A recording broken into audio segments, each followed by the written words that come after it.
o tema que ela propôs é impacto, né, nas relações familiares e os seus eventuais reflexos na previdência privada, também chamada de previdência complementar. Muito bem.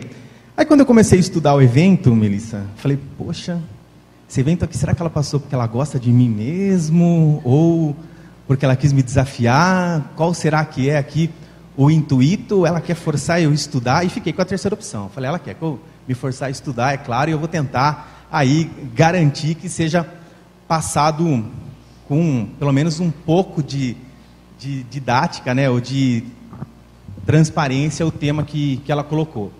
Aí no primeiro momento, relações familiares. Falei, tá, eu vou num evento lá de direito de família e vou conceituar família? Mas é nunca que eu vou sofrer esse risco, né? Então, só para fazer um corte metodológico da exposição, o que eu tratei como relações familiares? A questão de sucessão. Então nós vamos ver os impactos sucessórios com relação direta, é claro, à previdência privada. E relações familiares, dentro do que eu me propus, correndo o risco de tomar um puxão de orelha depois da professora Melissa, vou tratar de maneira o quê? Cotidiana. Da relação familiar cotidiana. Quanto será que é o impacto se um homem ou se uma esposa, ou se for casais homoafetivos, esconderem eventualmente que tem um plano de previdência privada e não deixaram ela ou ele como beneficiário, mas deixaram o bebê. Quem é o bebê? É o bolinão bolado. Deixou um outro elemento. Casal heterossexual, mas ele possui um bolinão bolado na vida dele, que é o bolino, a triangulina, às vezes aparece a retangulina e tem a figura do bolinão bolado também. Ué, conceito de família, eu já vi que foi falado muito aqui, não é? Prefiro trabalhar em cima desses exemplos. Então é só para fazer o quê? Esse corte, para ficar claro o que é que eu tentarei retratar para vocês. E é lógico que também não tem como nós falarmos de previdência privada sem eventualmente contextualizar o que é a previdência privada. Quem atua, nós temos aqui aproximadamente 200 pessoas, quem atua com previdência privada? Uma, duas talvez. Sendo extremamente sincero e sinceras, quem tem conhecimento do que seja ou não e quais são os planos de previdência privada e seus reflexos? Era bom olhar para trás aí, viu, Melissa? Para você ver o tamanho do desafio que você me colocou. Tá? Então, nós vamos o quê? Para não ficar uma coisa sem nexo, vamos contextualizar. Lógico que de maneira um pouco sintetizada, aliás, muito sintetizada, porque a gente tem um prazo aqui, eu vou cumpri-lo, tá? Mas, dois modelos, e vamos avançando. Previdência complementar aberta, previdência complementar fechada. A previdência complementar aberta, tranquilo, para nós conceituarmos, por quê? A previdência complementar aberta, ela é para todos, para ficar mais fácil. A fechada, que é o que vocês estão vendo ali, ela também funciona por aquela sigla, entidades fechadas de previdência complementar. Para ficar mais fácil ainda, os fundos de pensão. Fundos de pensão são entidades de previdência complementar, previdência privada, fechada, para um determinado público. Um exemplo mais próximo de nós, a OABPrev. A OABPrev é voltado para quem? Bora, gente. Os advogados. Então, é um plano de previdência complementar fechado. Qual é, eventualmente, duas características principais que a gente pode destacar aqui nesse nosso encontro?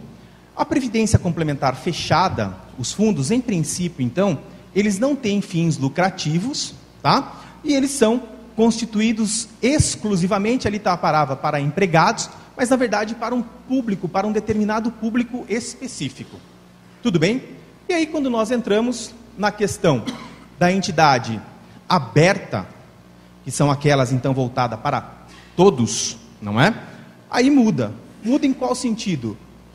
Como que você pode se lembrar então? São as instituições bancárias. Para ficar mais claro. Os grandes bancos oferecem o plano de previdência complementar. Aliás, conselho ou dica, como vocês queiram, está aí, na minha opinião, a grande área ou a grande demanda futura dentro do direito previdenciário. Não é nem a fechada. São as entidades, ou se preferirem, a previdência complementar aberta. É aonde teremos um grande campo para atuar. E na simples pergunta que eu fiz aqui, e vocês olharam um do lado, viram que quase ninguém atua, percebam o quanto se mostra interessante. Qual é a diferença? A diferença é que lá na Previdência Complementar Aberta, tem o quê? Tem finalidade de lucro, sim. Ou o banco não quer ganhar dinheiro? Sim ou não? Quer ganhar, né? Claro. Então esta é uma das características, tá? Que, percebam, é totalmente diferente da Previdência Complementar Fechada. A outra, coloco ali, apenas para elucidar, que são as situações, né, formadas por sociedades anônimas, as instituições bancárias, e operar os planos de benefício de caráter previdenciário. Vamos mudar a pergunta agora. Fiz duas, vamos para a terceira pergunta. Dos presentes, quem possui plano de previdência complementar? Mantenha a mão levantada aí. É, papai. Muito bem. Vocês receberam um contrato, não receberam na adesão? Fora o nome de vocês, o endereço, fora o nome, pergunta, vamos lá, fora o nome, o endereço, a média de quanto você quer contribuir e a simulação que antes era registrada, agora nem mais é a simulação, a pessoa que está ali oferecendo o plano só fala, que é igual a música do Zeca Pagodinho. Ah, mas e a simulação? A simulação é o seguinte, nunca vi, aliás, vi até vi, se não puder, se for deficiente visual, só ouviu, tá? E ouço falar. Fora isso, o que você conseguiu mudar no contrato? Ué, mas eu sempre aprendi que os dois pilares fundamentais do plano de previdência complementar é a facultatividade, até concordo, faço se quiser, e a contratualidade, porque advém de um contrato, e nesse contrato nós que somos advogados, piorou, nós vamos poder mudar o que nós quisermos. É mentira então?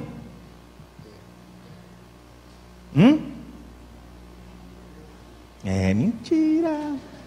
Ou, se preferirem, pegadinha do malandro.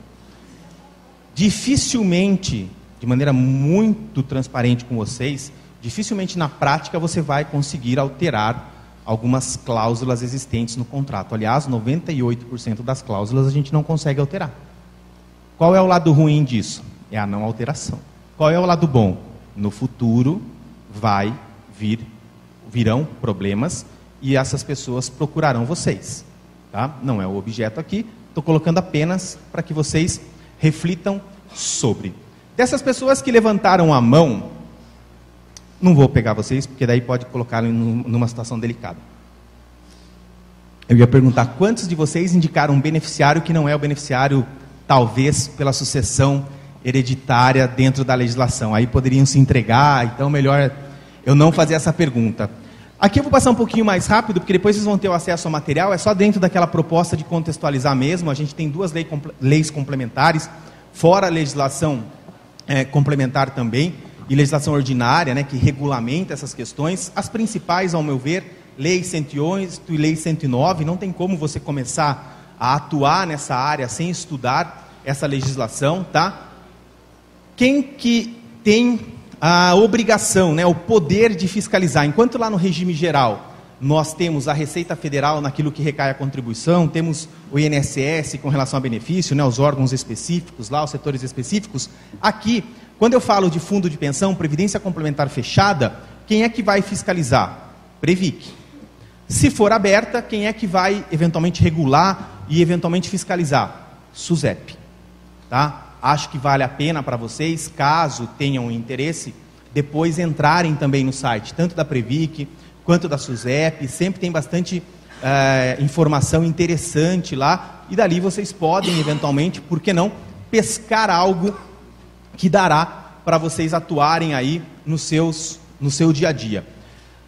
Aqui, pessoal, nós temos um tipo de benefício, né? Na verdade, o que em regra, em linhas gerais, esses benefícios prevêem. Não vou ficar falando todas as situações que aí estão, é mais para que vocês tenham depois acesso a esse material. Eu quero mais avançar para a gente entrar aonde faz a interlocução direto com a questão familiar, aí, onde eu me propus trazer alguns exemplos, mas eu quero chamar a atenção nesta situação ali, que é a questão do pecúlio por morte.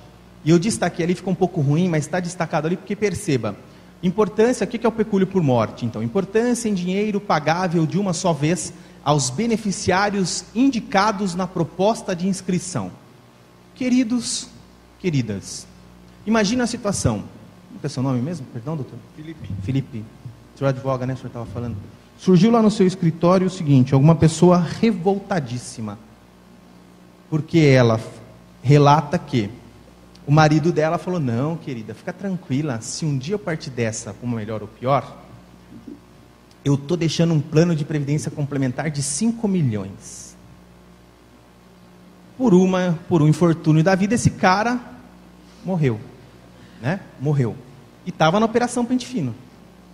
Estava aposentado por invalidez. Aí o perito foi lá e o senhor falou que é a maior causa de fraude. Eu diria o seguinte, que é a maior causa, talvez, que a gente tenha de santificação. Porque o que os peritos estão operando de milagre lá, né? Olha e fala, levanta-te e anda. Não é isso? Mas, doutor Felipe, quando ela foi até o banco para encurtar a história, para tentar fazer a opção por esse plano de previdência privada, resgatar, né? Adquirir o seu direito, implementar o seu direito, quem a atendeu lá falou, olha, no contrato onde consta beneficiário não está o seu nominho aqui não. Está o nome de outra pessoa. E aí? O que nós vamos fazer para ela? Na verdade, a gente tem até que alertá-la, né? Daqui a pouco a gente vai ver. Mas a gente tem até que alertá-la, porque a gente vai falar, ó, se ele colocou uma outra beneficiária aí, você já deu entrada lá no regime geral? Porque isso pode ter reflexo lá. Pode ser um início de prova de dependência econômica, e se você está eventualmente se você está recebendo uma pensão por morte no regime geral, ela pode, inclusive, ir lá e pedir o quê? A divisão. Ah, mas eu sou a mulher, ou eu sou o marido. Pode ser um outro exemplo também, pode ser a mulher que deixou para outra pessoa, que foi uma paixão louca. Ué, paixão louca. Ah, eu te conheço, sou louco, fiquei louco por você, ou fiquei louca por você. Mas você é casado, fique tranquila. Se essa paixão for tão louca que me levar a óbito, se meu coração não aguentar, eu vou te deixar bem. Como assim? Me prove. Vamos agora para o banco. Fez lá o plano de previdência complementar aberta. Colocou ela como beneficiária, ou ele. Vale para ambos os sexos aqui, quero deixar isso bem claro. Tem que tomar cuidado, né? A gente vive um momento super politicamente correto, às vezes tudo que você fala aí pode dar problema. Então, vale para tudo. Tudo bem? Para ficar mais claro? O que fazer? Pode? Bora, gente. Pode? Então por que eu estou te contratando? Era só para você falar que pode? Você está querendo falar o que para mim? Que eu rodei? Que eu não sou tão bonito assim? Que eu não sou tão bonita assim? Que está certo ele ou ela ter me trocado, então? É isso? A risada não é um bom sinal. Eu estou num estado psicológico meio ruim.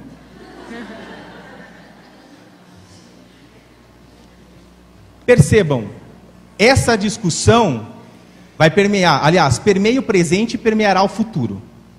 Tá? Hoje, posição majoritária, mas a gente vai ver uma outra decisão.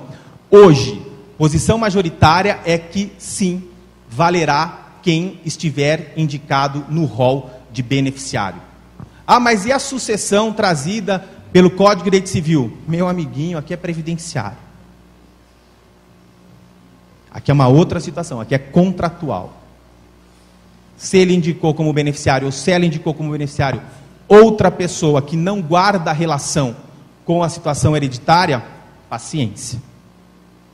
O que você pode fazer é eventualmente ir para o judiciário. Lembrando a vocês que a posição majoritária hoje faz valer quem a pessoa indicou como sendo beneficiário. E se não indicar ninguém? Bom, aí temos os desdobramentos natural da sucessão.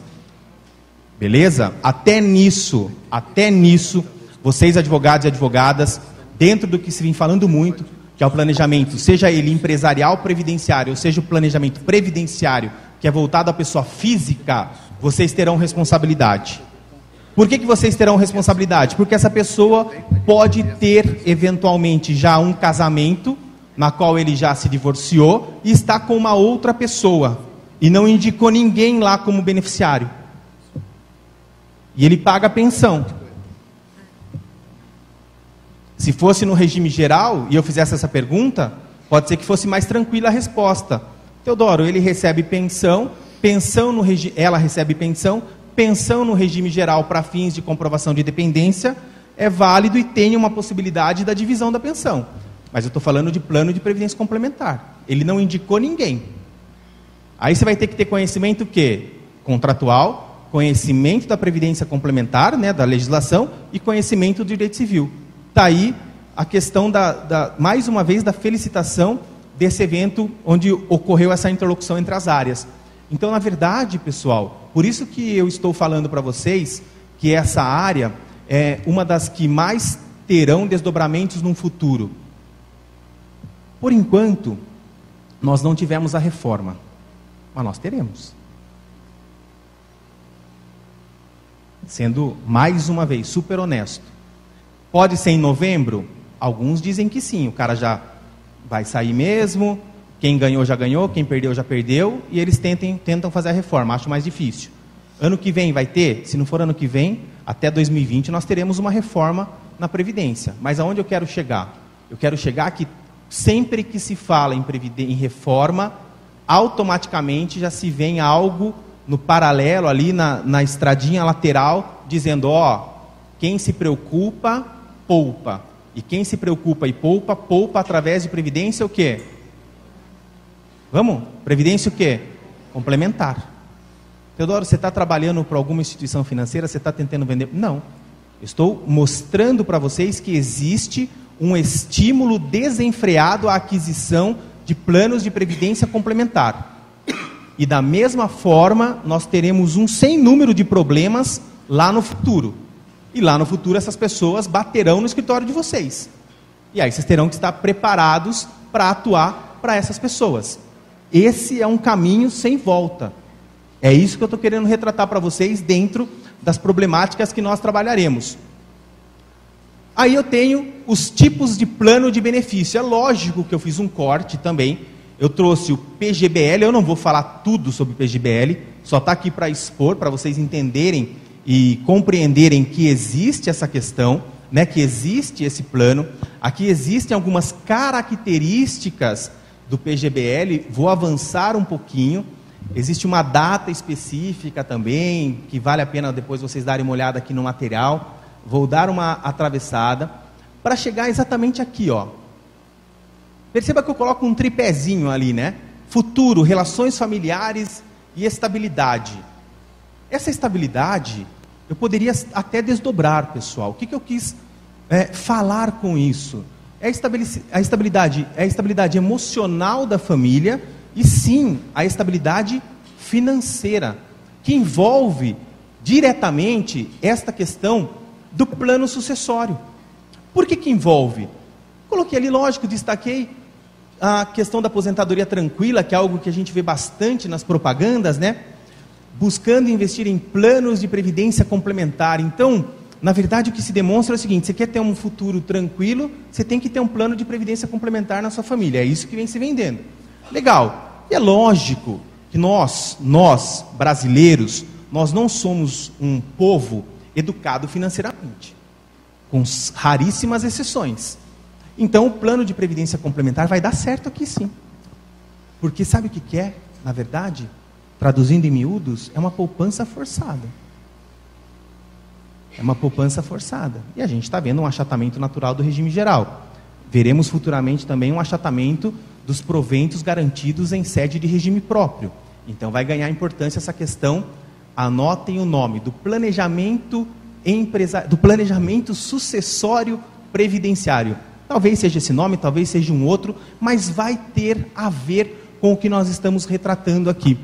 E aí, caminhando, qual é a regulação lá pelo Código Civil? Pelo Código Civil, eu vou lá no artigo 794, e o Código Civil me traz o seguinte: olha, no seguro de vida ou de acidentes pessoais, no caso de morte, o capital estipulado não está sujeito às dívidas do segurado, nem se considera herança para todos os efeitos de direito. Opa, legal, então eu quero perguntar para vocês o seguinte, esse cara que eu conversei aqui, brinquei com o Dr. Felipe, que deixou lá o plano de previdência complementar de 5 milhões, vamos brincar, 5 milhões de reais, é um bom dinheiro ou não? Sim ou não? Legal, primeira pergunta, eu já fiz, né? A gente falou lá do beneficiário. A segunda pergunta eu falo, isso daí é herança ou não?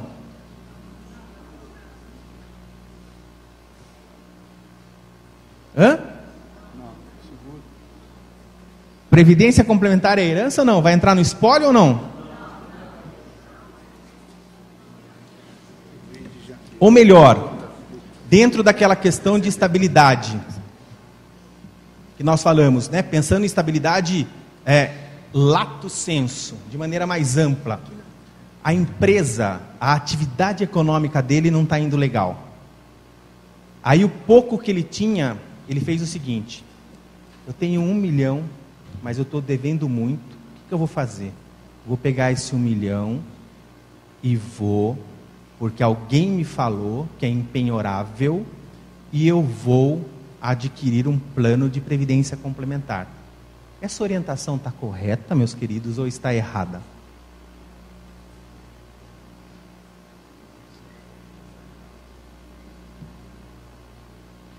E aí?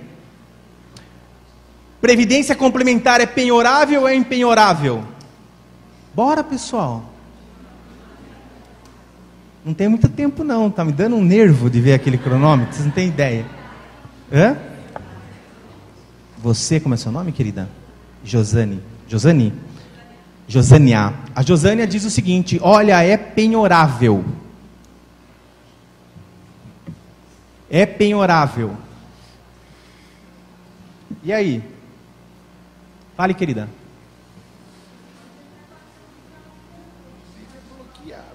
Dá para falar um pouquinho mais alto só? Não vai chegar. Depois você fala a hora que, na pergunta, pode ser?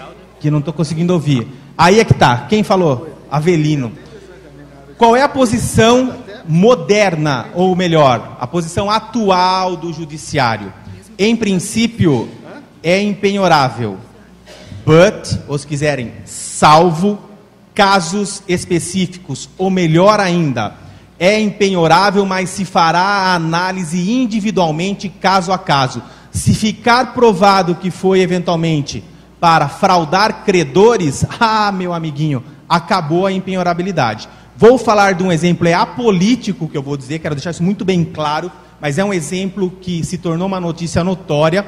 O ex-presidente teve penhorado 9,5 bilhões, se não me falha a memória, em previdência privada. Por que ele teve? Porque se teve a presunção de que aquilo ali foi adquirido de maneira fraudulenta. Por isso que pôde se penhorar.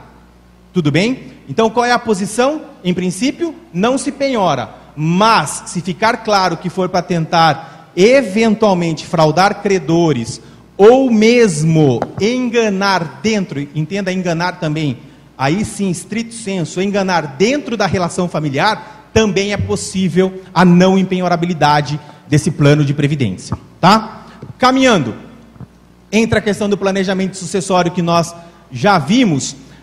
Aqui, por que eu trouxe essa decisão para vocês, tá? Porque ela é bem interessante, não vou ler a decisão inteira, é óbvio, tá? Mas ela é bem recente, olha, ela é de 2016. O que guarda de relação com relação ao planejamento sucessório aqui? Guarda o seguinte, sobre o ITCMD. Ué, se é planejamento sucessório, se eu estou colocando lá esses valores, vai incidirá ITCMD ou não sobre os valores pagos a título de plano de previdência privada? Quem é de Minas, levanta a mão, por favor. Aqui está incidindo. Então, e fazer? Prospectar esses clientes, MS, para que não incida, porque a legislação, mostrei para vocês o artigo, vocês vão ter a decisão, lição de casa, entrar no inteiro teor, porque com o inteiro teor vocês terão subsídios para o seu dia a dia da advocacia previdenciária. Sobre a verba paga a título de previdência privada, em princípio não deve incidir ITCMD. Tudo bem? Tranquilos? Pegaram uma família rica, abonada. Planejamento sucessório vai além, pessoal. Acabou aquela questão de planejamento sucessório ser só empresarial. Hoje envolve múltiplas áreas. Tá? Bora. Parceiro do mesmo sexo, né? Companheiro. Tem direito ao plano de previdência complementar? Antes de você responder, a situação é a seguinte: ele tem uma relação homoafetiva, mas ele não deixou elencado ninguém como beneficiário. Senão vai fácil, né? Ele não deixou ninguém. E antes que, mas e se? Não, não tem e se. Ele não deixou ninguém. Dentro do que prevê em princípio, o Código de Direito Civil ele também não tem. Ele tem essa pessoa com quem ele vive, com quem ele já fez uma escritura de declaração que vivem sob o mesmo teto, ou seja, tem plano de saúde onde um consta como dependente do outro. Estou dando elementos para vocês comprovarem, primeiro, na área de família e sucessões, o que é a união.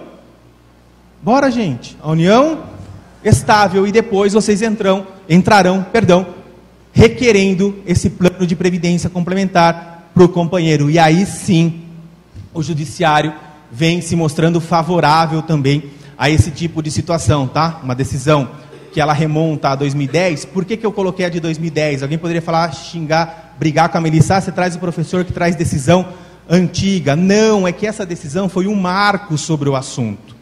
Foi uma das primeiras que nós tivemos a respeito lá no STJ. E aí todas as outras se pautaram em cima dela. Comprovada a união efetiva do mesmo sexo, é de ser reconhecido o direito companheiro homossexual a ter acesso ao plano de previdência privada. Beleza? Caminhando, meu Deus, uns 5 minutinhos. Ah, Mévio. Quem se lembra do Mévio? Hã? Lembram dele ou não?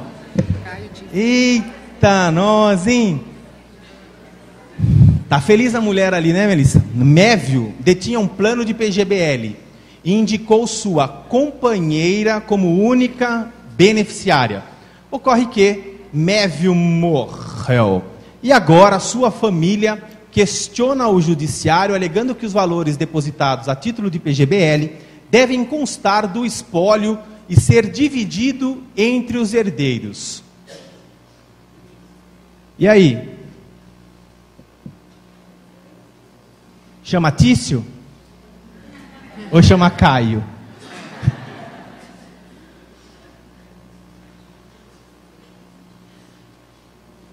E aí, doutora? Tudo bem? O que fazer? A mulher está meio brava ali, né? É? Vamos lá? Queridos, olha só. Há indícios de que a vontade do decujus de fato era proteger sua companheira, com quem conviveu em união estável desde 78. Na velhice, tanto que a indicou como única beneficiária do VGBL e também deixou testamento em seu favor. Aí vem o restante ali e manda pagar a totalidade do prêmio, foi prontamente pago a única beneficiária. Tá? Aqui tem a ementa da decisão, que fala da natureza jurídica securitária, fala do 794, e deixa claro que o benefício nesta decisão, 2016, TJ aqui de Minas, e deixa claro que é descaracterizado esse benefício de previdência complementar da situação hereditária, da situação de herança. Então aqui é literalmente perdeu querida ou perdeu querido. Ele deixou para outra pessoa que não foi você. Tudo bem? Já estão ligando preocupado para o doutor aqui sobre isso. Fala para indicar o beneficiário correto. Exato. Senão vai dar problema no futuro. Mas, vamos lá. Vamos lá. Questão de partilha, tá? Trouxe uma decisão para vocês aqui, ou melhor, uma pergunta antes. Companheira pode receber complementação de pensão por morte, mesmo se o titular só indicou a ex-esposa como beneficiária? É quase a mesmíssima situação. Eu só tirei o mévio da parada. Aqui tem uma outra situação para vocês lerem depois, tá? Sobre a questão de partilha, que eu estou passando porque faltam exatamente 2 minutos e 30 segundos para mim. Então eu estou vindo para essa situação que é idêntica à outra que nós colocamos do mévio. Um pouquinho, né? Diferente só. Porque aqui ela está pedindo a complementação, ela não está pedindo para participar, para que entrasse no espólio. E aí? Bora? Onde eu coloco o companheiro, pode ser companheiro também, tá? Diga, querida. No Paraná pode? Por que no Paraná pode? Mas se lá pode, por que aqui não pode? Por que em São Paulo não pode? Não, fiquei só nessa dúvida. No Paraná pode. No Paraná pode, inclusive, falar que previdência complementar é penhorável também. Não é? É isso aí. Mas não é só lá. Na verdade, hoje, obrigado pela participação, é esse o desdobro que a gente passa a ter. É um recurso especial do Rio Grande do Norte, muito interessante, que vem e fala, olha, na verdade, mesmo que ele tenha indicado um outro beneficiário no plano de previdência complementar, vamos dar uma olhada correta na situação, vamos ver os elementos que essa outra pessoa que está pleiteando essa complementação, até onde vai esse direito dele, e vamos relativizar o artigo 794 do Código Civil. Por isso que, na verdade, eu encerro falando, ou trazendo, ou fazendo a junção com aquilo que eu coloquei no início da minha exposição para vocês. Percebam que eu coloquei 2 situações sobre a mesma base de problema, com 2 saídas distintas. E é isso aqui que vai permear, dentre os outros problemas que nós teremos a título de previdência complementar aberta, tá? Aí depois eu trago mais algumas situações, outros planos, trago uma decisão aqui sobre a questão da impenhorabilidade. Agradeço mais uma vez e espero, sinceramente, que tenha sido o mínimo prazeroso para vocês, como foi imensamente para mim estar aqui nesses 35 minutos. Obrigado.